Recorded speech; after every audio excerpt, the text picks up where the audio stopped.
Hey guys, Mike Frontera here, back with another retirement theory video. I have many deeply convicted Republican and Democrat clients who are totally convinced that if the other party were to win the election, it would mean disaster for the world and for their portfolio. And I will almost always give the same advice. Don't let the election have any impact on your long-term investment strategy. So why is that? By the way, if you are saving for a major purchase or you feel like you're going to need to withdraw funds sometime in or around the election, money probably doesn't belong in the market.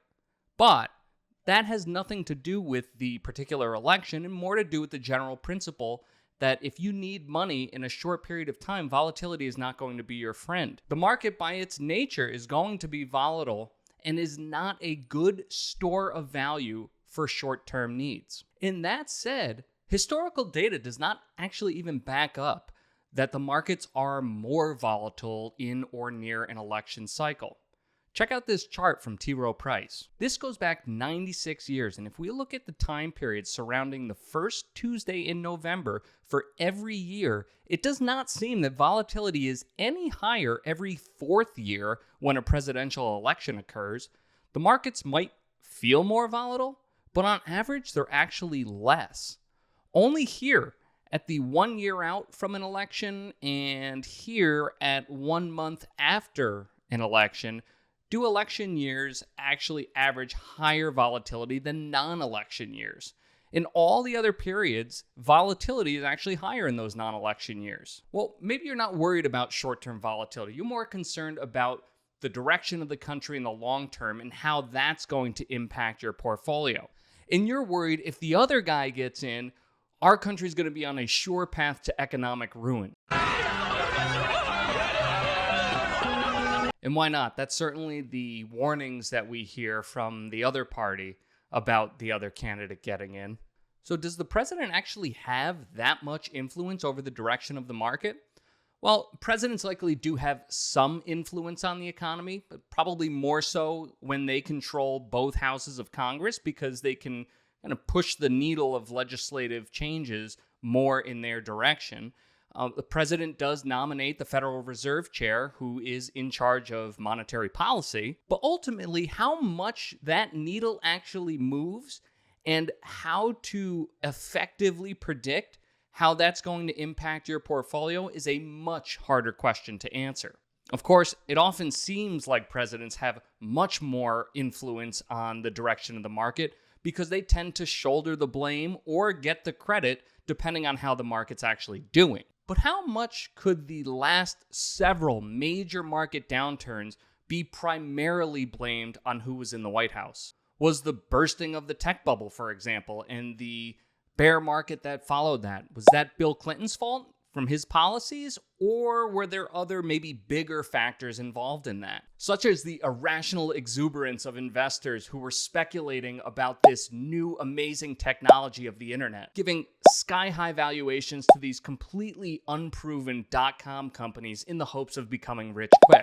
And did the market continue to struggle primarily because of George W. Bush's policies, or maybe because of the terrorist attacks on 9/11 that nobody could have possibly predicted? And what about the housing crisis? Was that George W. Bush's fault primarily, or could you put a lot of the blame on banks who were giving out loans without proper qualification standards, or to home buyers who were buying much more house than they could possibly afford, to builders who were just going on a building spree without projecting the amount of demand that they would continue to get, or to the packaging of these subprime loans into highly rated investment products that concealed the amount of risk of the underlying loans? And what about the market during 2020?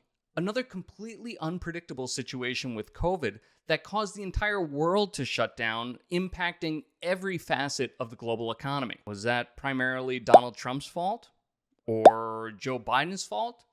Depending on your perspective, you may instinctively be thinking of one or the other. The reality is there are so many other factors that come into play. How about the ensuing inflation and severe market downturn during 2022? Again, which president do you place the blame on? Well, the reality is that almost every other developed country on Earth has been dealing with high inflation since COVID. Take a look at the list of G20 countries and their current inflation rate and COVID peak. It's clearly not a U.S. issue alone. Our president only has so much influence on things like the global supply chain or other forces that steer the market, like Russia's invasion of Ukraine, developments in artificial intelligence, speculation about cryptocurrency, and worldwide changing demographics. Well, maybe this time is different, though. I can't think of any election over the last 30 years where both parties didn't constantly declare that this is the most important election of our lifetimes. And yes, presidential policies can set some of the tone for a business environment, but it's just one of the innumerable macroeconomic variables that come into play. So how could you possibly know when to stay invested and when to pull out based solely on who is the president? The reality is you are much more likely to do yourself harm versus good if you pull all your chips off the table, depending on if a Republican or Democrat wins. Now, check out these two charts from iShares.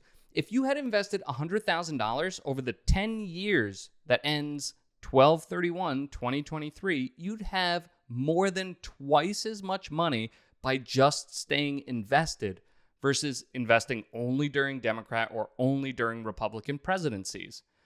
And look, if you go back 70 years, the difference is staggering. So while it seems like the market will not survive if the wrong candidate gets in, the evidence shows otherwise. It seems like the president's impact on the global stock market is actually quite debatable, and even more so, unpredictable. So remember, as a disciplined long-term investor, rather than timing the market, your best bet is time in the market.